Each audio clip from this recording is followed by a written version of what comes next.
नमस्कार दोस्तों, आपका स्वागत है आपके अपने यूट्यूब चैनल स्मार्ट स्टडी पर। दोस्तों, आज की यह क्लास यूपी टेट के बच्चों के लिए बहुत ही ज़्यादा महत्वपूर्ण है। यूपी टेट का एग्ज़ाम जो है 2, 3 और 4 जुलाई को है। उसके लिए यह क्लास बहुत ही ज़्यादा महत्वपूर्ण है, क्योंकि इस क्लास में हम PYQ लेकर आए हैं। जो क्वेश्चन बार-बार पूछे जाते हैं, वही क्वेश्चन जो यहाँ पर लाए गए हैं। ठीक है, इससे जो है आप लोगों की मदद की जा सके, तो इसलिए जो है ये क्वेश्चन लाए गए हैं। क्वेश्चन के आगे मेंशन कर दिया गया है कि कौन सा क्वेश्चन जो है कब पूछा गया है। ठीक है, तो इस क्लास में जो है सारे PYQ क्वेश्चन हैं, महत्वपूर्ण क्वेश्चन हैं।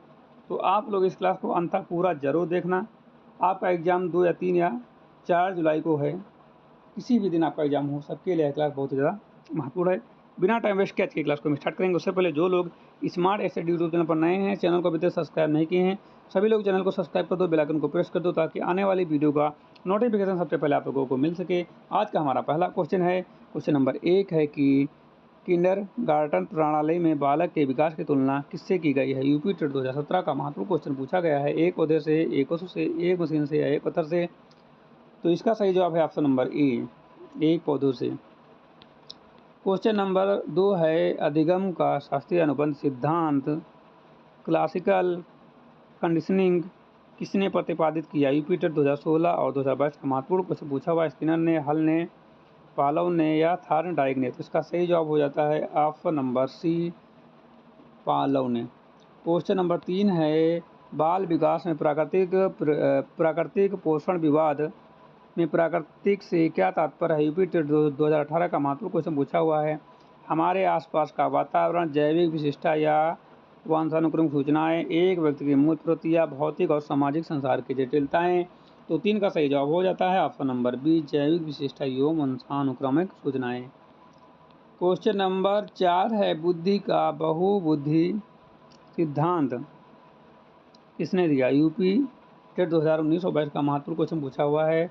जीन पियाजे, अल्फ्रेड बिने ने और हार्वर्ड गार्नर ने या डेविड वेक्सलर ने। तो 4 का सही जवाब हो जाता है option number C, Howard Gardner ने। ठीक है, चलेंगे क्वेश्चन नंबर 5 पर। 5 नंबर है, पिछले बालकों के लिए शैक्षिक लब्धि की अवधारणा किसने दी थी। यूपी टेट 2016 का महत्वपूर्ण क्वेश्चन पूछा हुआ है। गार्डन ने और सोनाइल ने, बर्टन हॉल ने या सिरिल बर्ट ने। तो 5 का सही जवाब है option number D, Cyril Burt ने। क्वेश्चन नंबर 6 है कि पियाजे के संज्ञानात्मक विकास के अनुसार किस अवस्था में बच्चा वस्तु स्थायित्व प्रदर्शित करता है। यूपी टेट 2018 का महत्वपूर्ण क्वेश्चन पूछा हुआ है। तो इसका सही जवाब हो जाता है 6 का ऑप्शन नंबर ए, संवेदी प्रेरक अवस्था। क्वेश्चन नंबर 7 है, प्रयत्न और भूल सिद्धांत के प्रतिपादक थॉर्नडाइक ने अपना मुख्य प्रयोग किस पर किया था। यूपी टेट 2017 और 22 का महत्वपूर्ण क्वेश्चन पूछा हुआ है। चूहों पर, बिल्ली पर, चिंपैंजी पर या कुत्तों पर। तो 7 का सही जवाब ऑप्शन नंबर बी, बिल्ली पर। 8 नंबर, निम्न में कौन सा अधिगम के पठार का कारण नहीं है। यूपी टेट 2019 का महत्वपूर्ण क्वेश्चन पूछा हुआ। तो इसका सही जवाब हो जाता है विद्यालय का सहयोग। अगला क्वेश्चन है, भाटिया बैटरी का प्रयोग निम्न में किसके मापन हेतु किया जाता है। व्यक्तित्व, रुचि, बुद्धि या सृजनात्मकता। तो 9 का सही जवाब हो जाता है बुद्धि। क्वेश्चन नंबर 10 है, सृजनात्मकता की पहचान के लिए सृजनात्मक चिंतन परीक्षण का निर्माण किसने किया। यूपी टेट 2016 का महत्वपूर्ण क्वेश्चन पूछा हुआ। तो सही जवाब हो जाता है option number B, Lorenz. Question number 11 है, बालकों के सामाजिक विकास को प्रभावित करने वाले मुख्य तत्व कौन से हैं। आर्थिक तत्व, वंशानुगतिक तत्व, सामाजिक परिवेजन तत्व या शारीरिक तत्व। तो 11 का सही जवाब हो जाता है ऑप्शन नंबर सी, सामाजिक परिवेजन तत्व। क्वेश्चन नंबर 12 है, किशोरावस्था को अत्यधिक तूफान और तनाव का काल किसने कहा। यूपी टेट 2016-19 का महत्वपूर्ण क्वेश्चन पूछा हुआ। स्टेनली हॉल ने, रास ने, किलपैट्रिक या अरस्तू ने। तो 12 का सही जवाब हो जाता है option number A, Stanley hall ने। क्वेश्चन नंबर 13 है, मानव शरीर की किस अवस्था को अनोखा काल, गोल्डन यूनिक पीरियड कहा जाता है। यूपी टेट 2017 का महत्वपूर्ण क्वेश्चन पूछा हुआ। तो इसका सही जवाब हो जाता है बाल्यावस्था को। क्वेश्चन नंबर 14 है, अंतर्दृष्टि द्वारा सीखने का सिद्धांत में कोहलर ने किस जीव पर प्रयोग किया था। यूपी टेट 2018 का महत्वपूर्ण क्वेश्चन पूछा हुआ है। 1922 में भी पूछा गया था। कुत्ते पर, वन मनुष्यों यानी चिंपैंजियों पर या बिल्ली पर या चूहों पर। तो 14 का सही जवाब ऑप्शन नंबर बी, वन मनुष्यों पर, चिंपैंजी पर। क्वेश्चन नंबर 15 है, सामूहिक अचेतन का प्रत्यय किसके द्वारा दिया गया था? यूपी टेट 2016 का महत्वपूर्ण क्वेश्चन पूछा हुआ है। स्किनर द्वारा, फ्रेड द्वारा, जुंग द्वारा या एडलर द्वारा? तो 15 का सही जवाब है ऑप्शन नंबर सी, जुंग द्वारा। क्वेश्चन नंबर 16 है, इराइस शब्द निम्न में से किससे संबंधित है? यूपी टेट 2017 का महत्वपूर्ण क्वेश्चन पूछा हुआ है। तो 16 का सही जवाब ऑप्शन नंबर ए, जीवन मूल प्रवृत्ति से। क्वेश्चन नंबर 17 है, आहा युगो किसके द्वारा संचालित होता है? यूपी टेट 2019 का महत्वपूर्ण क्वेश्चन पूछा हुआ है। सुख के सिद्धांत द्वारा, वास्तविकता के सिद्धांत द्वारा, आशीर्वाद सिद्धांत द्वारा, सामान्य नियम द्वारा? तो 17 का सही जवाब ऑप्शन नंबर बी, वास्तविकता के सिद्धांत द्वारा। क्वेश्चन नंबर 18 है, वाइगोत्स्की के अनुसार बच्चे स्वयं से क्या बोलते हैं?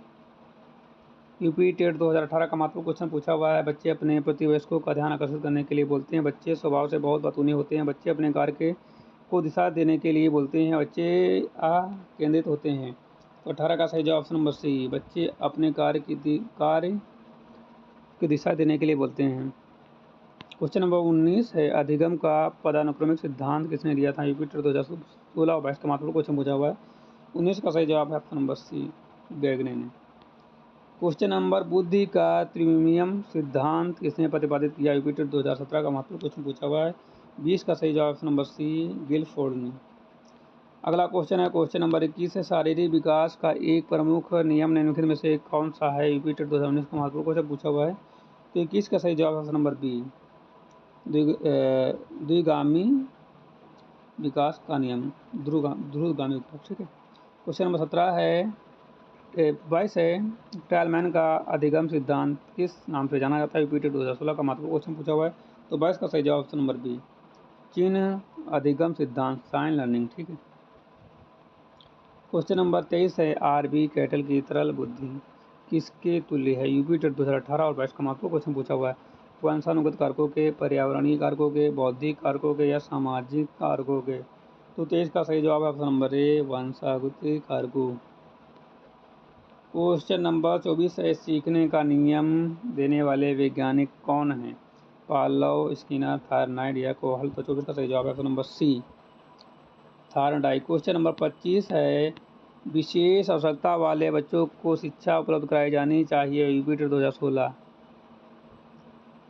अन्य सामान्य बच्चों के साथ विशेष विद्यालयों में विशेष बच्चों के लिए विकसित पद्धतियों द्वारा, विशेष विद्यालय में या विशेष विद्यालयों में विशेष शिक्षा द्वारा? तो 25 का सही जवाब हो जाता है ऑप्शन नंबर ए, अन्य समान बच्चों के साथ। 26 नंबर है, डिस्लेक्सिया मुख्य रूप से किससे संबंधित है? यूपी टेट 2016-19 का महत्वपूर्ण क्वेश्चन पूछा हुआ है। पढ़ने से, लिखने से, बोलने से या सुनने से? 26 का सही जवाब ऑप्शन नंबर ए, पढ़ने से। क्वेश्चन नंबर 27 है, राष्ट्रीय पाठ्यचर्या की रूपरेखा NCF 2025 के 5 के अनुसार शिक्षा की भूमिका कैसे होनी चाहिए? सत्तावादी होनी चाहिए और अधिनिकाय या अनुमतिपरक या सुविधाजनक? तो इसका सही जवाब है 27 का सही जवाब ऑप्शन नंबर डी, सुविधादाता। क्वेश्चन नंबर 28 है, अनुसंधान से पता चला कि हमारी पढ़ाई का हिस्सा दृश्य और श्रवण अंगों के माध्यम से ग्रहण किया जाता है। तो यूपी टेट 2015 का महत्वपूर्ण क्वेश्चन पूछा हुआ है। ऑप्शन 60%, 85%, 50% या 95%? तो इसका सही जवाब हो जाता है 28 का option number B, 85%। Question number 29 है, बुद्धि के गिलफोर्ड मॉडल में कुल कितने कोष्ठक, सेल्स या कारक हैं? यूपी टेट 2017 और 22 का महत्वपूर्ण क्वेश्चन पूछा हुआ है। तो इसका सही जवाब है 29 का ऑप्शन नंबर सी, 150 या 180 संशोधित हैं। ठीक है। क्वेश्चन नंबर 30 है, क्रियात्मक अनुसंधान एक्शन रिसर्च का मुख्य उद्देश्य क्या होता है? यूपी टेट 2016 का महत्वपूर्ण क्वेश्चन पूछा हुआ है। तो 30 का सही जवाब ऑप्शन नंबर सी, विद्यालय तथा कक्षा की शैक्षिक कार्य प्रणाली में सुधार लाना। क्वेश्चन नंबर 31 है, थार्नडाइक के गौण नियमों की संख्या कितनी होती है? यूपी टेट 2019 का महत्वपूर्ण क्वेश्चन पूछा हुआ है। तो 31 का सही जवाब option number C, 5। Question number 32 है, स्किनर के अनुसार बच्चों में भाषा का विकास किसका परिणाम होता है? यूपी टेट 2018 का महत्वपूर्ण क्वेश्चन पूछा हुआ। 32 का सही जवाब हो जाता है ऑप्शन नंबर सी, अनुकरण एवं पुनर्बल का। क्वेश्चन नंबर 33 है, मूल्यांकन का मुख्य उद्देश्य क्या होना चाहिए? यूपी टेट 2016 का महत्वपूर्ण क्वेश्चन पूछा हुआ है। शिक्षार्थियों को त्रुटि निकालना, शिक्षार्थियों की उपलब्धता को मापना या निर्णय लेना कि विद्यार्थियों को अगली कक्षा में प्रोत्साहित किया जाना चाहिए, सीखने में होने वाली कमियों को निदान उपचार करना। तो 33 का सही जवाब ऑप्शन नंबर डी, सीखने में होने वाली कमियों का निदान और उपचार करना। क्वेश्चन नंबर 34 है, बुद्धि लब्धि IQ पद के जनक कौन है? यूपी टेट 2017 का महत्वपूर्ण क्वेश्चन पूछा हुआ है। बिने, टरमैन, स्टार या गाल्टन। तो इसका सही जवाब हो जाता है option number B, Terman. Question number 35 है, जब पूर्व का सीखा हुआ ज्ञान नए ज्ञान को सीखने में बाधा उत्पन्न करता है तो इसे क्या कहते हैं? यूपी टेट 2019 और 22 का महत्वपूर्ण क्वेश्चन पूछा हुआ है। सकारात्मक अधिगम स्थानांतरण, नकारात्मक अधिगम स्थानांतरण, शून्य अधिगम स्थानांतरण या फिर द्विपार्श्विक स्थानांतरण। तो 35 का सही जवाब है नकारात्मक अधिगम स्थानांतरण कहलाता है। क्वेश्चन नंबर 36 है, स्मृति की प्रथम अवस्था कौन सी होती है? यूपी टेट 2016 का महत्वपूर्ण क्वेश्चन पूछा हुआ। 36 का सही जवाब ऑप्शन नंबर सी, अधिगम या संकेतीकरण। क्वेश्चन नंबर 37 है, बालक के शरीर और मानसिक विकास के लिए क्या आवश्यक है? केवल वंशानुक्रम, केवल वातावरण और ऑप्शन सी है वंशानुक्रम और वातावरण दोनों की अंतःक्रिया, इनमें से कोई नहीं। तो 37 का सही जवाब है, 37 का सही जवाब हो जाता है ऑप्शन नंबर सी, वंशानुक्रम और वातावरण दोनों की अंतःक्रिया। क्वेश्चन नंबर 38 है, माइक्रो टीचिंग सूक्ष्म शिक्षण चक्र का प्रथम पद क्या होता है? यूपी टेट 2019 और 22 का महत्वपूर्ण क्वेश्चन पूछा हुआ है। तो 38 का सही जवाब है योजना बनाना, प्लानिंग। क्वेश्चन नंबर 39 है, पियाजे के अनुसार संज्ञानात्मक विकास की अंतिम अवस्था कौन सी है? यूपी टेट 2017 मूल संज्ञानात्मक अवस्था, औपचारिक संज्ञानात्मक अवस्था, संवेदी पेशी अवस्था, पूर्व संज्ञानात्मक अवस्था। तो 39 का सही जवाब ऑप्शन नंबर बी, औपचारिक संज्ञानात्मक अवस्था। क्वेश्चन नंबर 40 है, अभिप्रेरण का वर्गीकरण मुख्य रूप से होता है।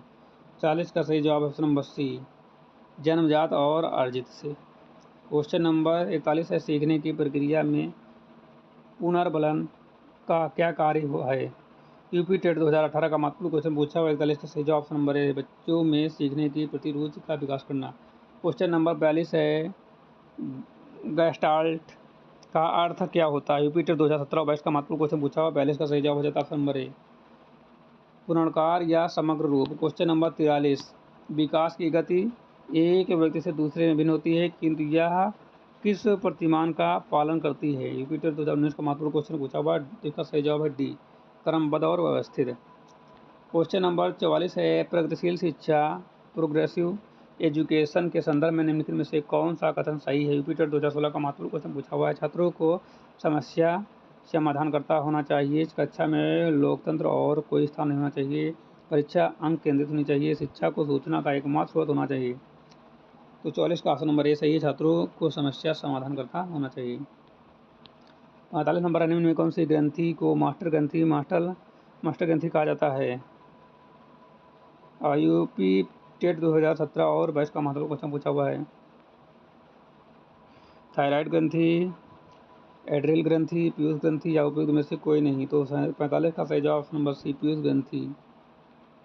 क्वेश्चन नंबर 46 है, सीखने के नियम का प्रतिपादन किस वैज्ञानिक ने किया था? यूपी टेट 2018 का महत्वपूर्ण क्वेश्चन पूछा हुआ है। स्किनर ने, थॉर्नडाइक ने, पालोव ने या कोहलन ने।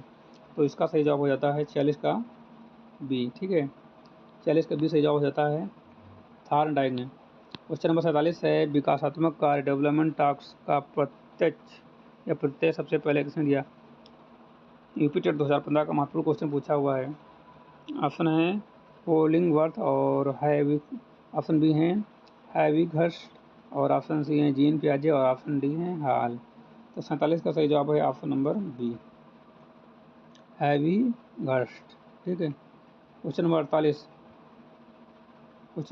है, रोरसाक स्थायी धब्बा परीक्षण किसके मापन हेतु प्रयोग किया जाता है? यूपी टेट 2016 और 19 का महत्वपूर्ण क्वेश्चन पूछा हुआ। बुद्धि, व्यक्तित्व, अभिरुचि या सृजनात्मक। तो 48 का सही जवाब ऑप्शन नंबर बी, अभिव्यक्ति, पर्सनैलिटी, ठीक है। क्वेश्चन नंबर 49 है, द कंडीशन ऑफ लर्निंग पुस्तक के लेखक कौन है? यूपी टेट 2017 और 22 का महत्वपूर्ण क्वेश्चन पूछा हुआ है। B F Skinner, E L Thorndike, RM Gagne और डी है IP पार्लो। तो 49 का सही जवाब हो जाता है ऑप्शन नंबर सी RM गैगने। आज का हमारा आखिरी क्वेश्चन नंबर 50 है। स्मृति मेमोरी के तत्वों को सही क्रम में क्या है? यूपीटर 2019 का महत्वपूर्ण क्वेश्चन पूछा हुआ है। अधिगम, धारणा, पुनः स्मरण या पहचान। धारणा, अधिगम, पहचान या पुनः स्मरण। पुनः स्मरण, धारणा, अधिगम या पहचान। पहचान, पुनः स्मरण, धारणा या अधिगम। तो 50 का बच्चों सबसे पहले अधिगम होगा, फिर धारणा होगा, फिर पुनः स्मरण होगा, फिर पहचान होगा। ऑप्शन नंबर ए बिल्कुल सही जवाब है। तो आज की क्लास में हमने आपको 50 क्वेश्चन कराए। ये सारे क्वेश्चन जो हैं PYQ थे। हमने क्वेश्चन के आगे, सारे क्वेश्चन के आगे मेंशन कर दिया है कि कौन सा क्वेश्चन कब पूछा हुआ है। ठीक है, तो आप लोगों ने देखा होगा कि कौन सा क्वेश्चन जो है कब पूछा गया था। ठीक है, तो आज की क्लास यदि आपको अच्छी लगी हो तो लाइक कर देना। चैनल पर नए हो और चैनल को अभी तक सब्सक्राइब नहीं किया हो तो सभी लोग चैनल को सब्सक्राइब कर लो, बेल आइकन को प्रेस कर लो ताकि आने वाली वीडियो का नोटिफिकेशन सबसे पहले आप लोगों को मिल सके। आप लोग इस क्लास को ज़्यादा से ज़्यादा अपने दोस्तों के पास शेयर कर दो ताकि इस क्लास का बेनिफिट आपके दोस्त फ्रेंड भी ले सकें। ठीक है, मिलते हैं एक नई क्लास के साथ, तब तक के लिए जय हिंद।